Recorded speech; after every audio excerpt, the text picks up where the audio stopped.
volgende gedeelte uit die Ou Testament, Genesis hoofstuk 16. Abraham, Sarai en Hagar. Vers 1. Sarai het nog nie vir haar man Abraham 'n kind in die wêreld gebring gehad nie. Sy het 'n Egiptiese slavin met die naam Hagar gehad.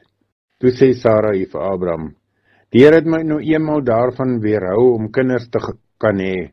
Gaan slaap by my slavin. Miskien kan sy 'n kind in die wêreld bring wat my eie kan word." En Abraham het saamgestem met sy vrou. Abraham was al 10 jaar in Kanaan toe Sarai, die vrou van Abraham, self vir Hagar, haar Egiptiese slavin, gevat en vir haar man Abraham as vrou gegee het. Hy het by Hagar gaan slaap en sy het swanger geword.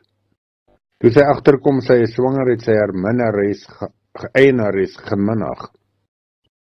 Toe sê Sarai vir Abraham: "Jy dra die skuld vir hierdie onreg wat ek moet verduur. Ek het my slavin vir jou gegee om met haar gemeenskap te hê. Nou dat sy agterkom sy is swanger, minag sy my. Mag die Here hierdie saak tussen my en jou uitwys." Maar Abraham sê vir Sarai: "Jou slavin staan onder jou. Doen met haar soos jy goed dink."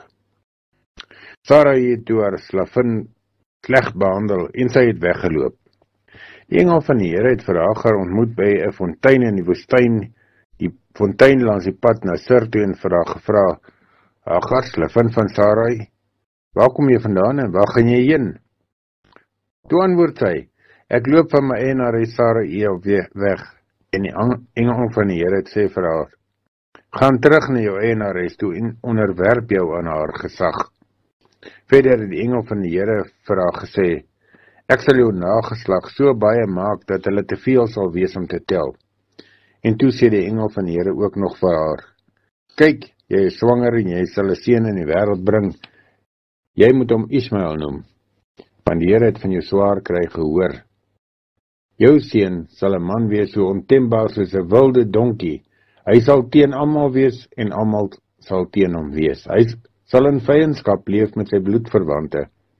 Hagar het toe die naam van die Here wat daar met haar gepraat het aangeroep en gesê: "U is 'n God wat my sien. Hier het ek hom gesien wat my gesien het." Daarom word die fontein genoem Lagai Roi Fontein. Die fontein is tussen Kades en Beret. Hagar het vir Abraham 'n seun in die wêreld gebring en Abraham het sy kind wat Hagar in die wêreld gebring het, Ismael genoem. Abraham was 86 toe Hagar vir Ismael in die wêreld gebring het.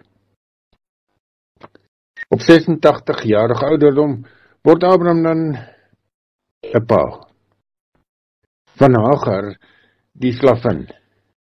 In die tyd van Abraham was dit meer gewoon om dit as 'n eie seun te beskou. Die slaaf was die eienaar se eiendom. Ons weet dat Ismael beteken God hoor, en ons hoor ook dat God hier sê: "Jy moet hom Ismael noem, want die Here het van jou swaar kry gehoor." En daarom word Ismael se naam Ismael, wat beteken God hoor. God hoor partykeer en dan reageer hy en hy luister. Ja, nie partykeer nie, hy hoor altyd wat ons sê. Maar hy reageer nie altyd soos ons wil hê nie, soos ons vra nie. Baie keer gee hy net vir ons die vermoë om dit wat voor lê te kan hanteer.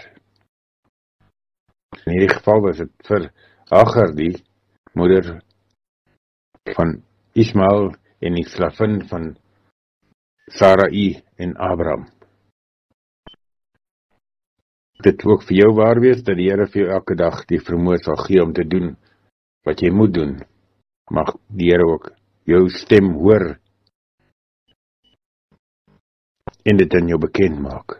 Mag jy dit duidelik vind om te kan onderskei tussen die baie stemme wat ons baie keer in ons lewe hoor. Hierdie gedeelte lees ons in Genesis hoofstuk 16, die hele hoofstuk, in die 83 vertaling.